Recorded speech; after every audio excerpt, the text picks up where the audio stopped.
साल 2013।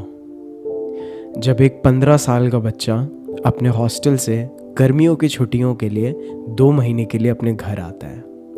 और इस बार जब वो समर वेकेशन के लिए आ रहा होता है घर पे, तो वो एक चीज़ सोच के आता है कि इस बार तो मैं पतला होकर ही जाऊंगा, क्योंकि उसके हॉस्टल का हर एक बच्चा उसको केवल मोटा मोटा करके ही चिढ़ाता है। कुछ लोग मोटा बोलते तो कुछ लोग लड़की बोलते थे, क्योंकि मुझे स्पोर्ट्स खेलने में बहुत शर्म आती थी कि कहीं मैं अगर कुछ गलत कर दूंगा तो सब लोग मेरे ऊपर हंसेंगे।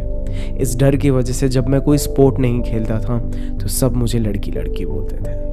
अंदर से बहुत बुरा लगता था, लेकिन एक टाइम आ गया जब मुझे आदत हो गई। लोग भले मुझे कुछ भी बोले, मुझे कुछ फ़र्क नहीं पड़ता। ना उन्हें ना मुझे, हम में से किसी को भी इस चीज़ का अंदाज़ा नहीं था कि ये जो मोटा सा लड़का है ये एक बीमारी से गुजर रहा है। एक ऐसी बीमारी जिससे 1 साल तक किसी को कोई अंदाज़ा नहीं था। एक लड़का जो बहुत ज़्यादा हेल्दी हुआ करता था, फिट हुआ करता था, अचानक से पता नहीं कैसे कुछ ही महीनों में एकदम से मोटा हो गया, और बहुत ही ज़्यादा मोटा हो गया। और जब वो अपने आप को शीशे में देखता तो उसे बस अपने आप को मारने का मन करता।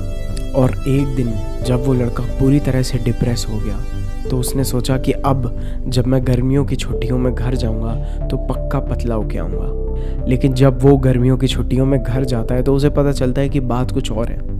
बात वो मोटा खाने की वजह से नहीं हुआ है, बल्कि वो मोटा हुआ है हाइपोथायरॉयडिज्म की वजह से। कहने के लिए आपको लगता होगा कि ये तो एक बहुत आम बीमारी है, लेकिन जब आप 1 साल तक इस बीमारी के साथ जीते हैं, जब आपके आसपास किसी को भी कोई भी गुंजाइश नहीं होती है कि एक 15 साल का लड़का भी एक ऐसी बीमारी से गुजर सकता है जहाँ पे वो ना ही सिर्फ शरीर से मोटा हो जाता है बल्कि मेंटली भी बहुत ज़्यादा डिप्रेस हो जाता है। और ये कहानी है मेरी। फिर दोस्तों, जब मैं गर्मियों की छुट्टियों में घर आया तो अक्सर लड़के जब हॉस्टल से घर आया करते थे तो वो लोग अपनी हर एक पसंदीदा घर की बनी चीज़ खाने में बहुत ज़्यादा दिलचस्पी रखते थे। बट इस बार जब मैं हॉस्टल से घर आया तो बस एक मिशन लेके आया कि अब मैं पतला हो के दिखाऊंगा, और जब मैं वापस जाऊंगा तो सब लोग हैरान रह जाएंगे कि वाह, सार्थक कितना पतला हो गया। और अपने आप को बदलने की चेष्टा में मैंने काफ़ी सारे जिमों की तलाश कर ली, बट सिर्फ एक जिम मुझे ऐसा मिला जहाँ पे मुझे बहुत ज़्यादा कंफर्टेबल फील हुआ, क्योंकि वहाँ पे एक सर थे, एक भैया थे जिन्होंने मुझे बहुत सपोर्ट किया।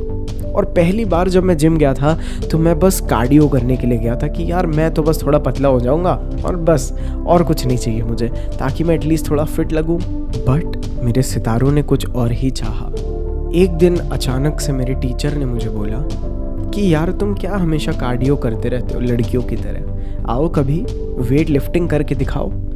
तो उस समय तो सर बस मुझे मेरी ईगो को हर्ट करने के लिए बोल रहे थे, क्योंकि वो मेरे अंदर का एक अलग ही इंसान जगाना चाहते थे। बट वो एक दिन ऐसा था जब मैंने वेट्स उठाना शुरू किया, उसके बाद मैंने कभी भी कार्डियो की तरफ मुड़ के भी नहीं देखा। और उसके बाद मैं हर दिन केवल वेट ट्रेनिंग करता चला गया। और इस बार जब गर्मियों की छुट्टियां खत्म हुई तो सिर्फ एक मोटा लड़का पतला होके वापस नहीं आया था, बल्कि एक मोटा लड़का काफ़ी ज़्यादा फिट होके आया था, जिसको देख के हर एक टीचर, हर एक स्टूडेंट इम्प्रेस हो गया। लेकिन उसके बाद जब मैं हॉस्टल गया तब मैं 10वीं कक्षा में पहुंच चुका था, और हमारे हॉस्टल में किसी भी प्रकार की जिम की सुविधा ना होने की वजह से मेरे पास स्पोर्ट्स को खेलने के अलावा और कोई भी जरिया नहीं था अपने आप को फिट रखने का। लेकिन 10वीं क्लास पूरे होने के बाद इस बार जब मैं घर आया तो मैंने अपने लिए 11वीं में स्कूल ढूंढने से ज़्यादा ज़रूरी अपने लिए एक जिम ढूंढना शुरू कर दिया।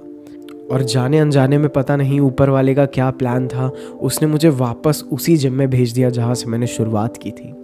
और इस बार मैं और मेरे टीचर, हम दोनों ने अपने आप को मुझे ट्रांसफॉर्म करने में मानो हर एक चीज़ कर दी। और देखते ही देखते मुझे पता भी नहीं चला, अचानक से मेरी बॉडी एक थोड़े से ज़्यादा लेवल पे पहुंच गई, जहाँ पे अनजान लोग भी मुझे मुड़ मुड़ के देखने लगे कि वाह भाई क्या बॉडी बना लिया।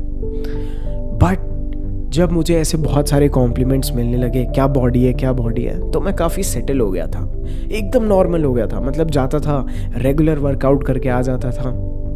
बट फिर होना वही था जो नहीं होना चाहिए था।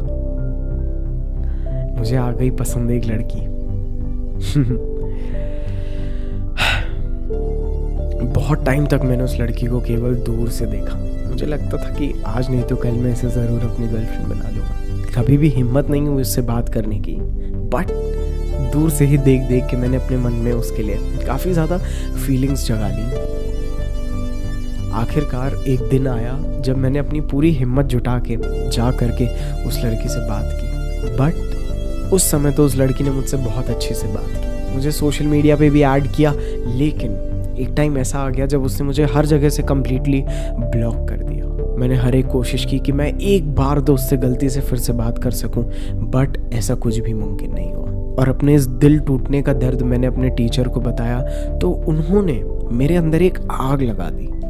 उन्होंने मुझे बोला कि सार्थक, ये जो तेरे अंदर की फीलिंग है, ये जो तेरा ब्रोकन हार्ट है ना, इस दिल को जुड़ने मत दे। ये जो तेरा ब्रोकन हार्ट है, ये जो तेरे अंदर एग्रेशन भरा हुआ है, इसको तू जिम में निकाल। और जैसा उन्होंने बोला मैंने वही किया। अक्सर काफ़ी सारे दिन तो ऐसे आए जहाँ पे मैं पहले रोता था, फिर एक्सरसाइज करता था, फिर रोता था, फिर एक्सरसाइज करता था, लेकिन कभी भी मैंने एक्सरसाइज नहीं छोड़ी। और देखते ही देखते मेरे अंदर कॉन्फिडेंस पूरी तरह से भर चुका था। मेरा जो आत्मविश्वास था वो मानो 7वें आसमान के पार जा चुका था, क्योंकि अब मैं एकदम एक्स्ट्राऑर्डिनरी फील करने लगा था। अगर मेरे सामने आप 10 लड़के भी खड़े कर दें तो मैं उनसे अच्छा ही दिखता था, क्योंकि मैंने अपने आप को पूरी तरह से ट्रांसफॉर्म कर दिया था। मेरी बॉडी देख के लोग बोलते थे कि यार, इतनी छोटी सी उम्र में तुमने इतनी अच्छी बॉडी बना ली। उस चीज़ ने मुझे पूरी तरह से घमंड में भर दिया। बुरा वाला घमंड नहीं, अच्छा वाला मेहनत करने का घमंड। लेकिन उसके बाद एक दिन आया जिस दिन मेरे टीचर जिम नहीं आए थे। तो मेरा एक दोस्त मेरे पास के ही जिम में वर्कआउट किया करता था।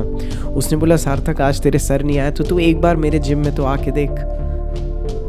मैं गया उस जिम में और वहाँ पे मैंने देखा कि यार बहुत सारी लड़कियाँ हैं, और वो लड़कियाँ मुझे भी देख रही हैं क्योंकि मेरी बॉडी बहुत अच्छी है।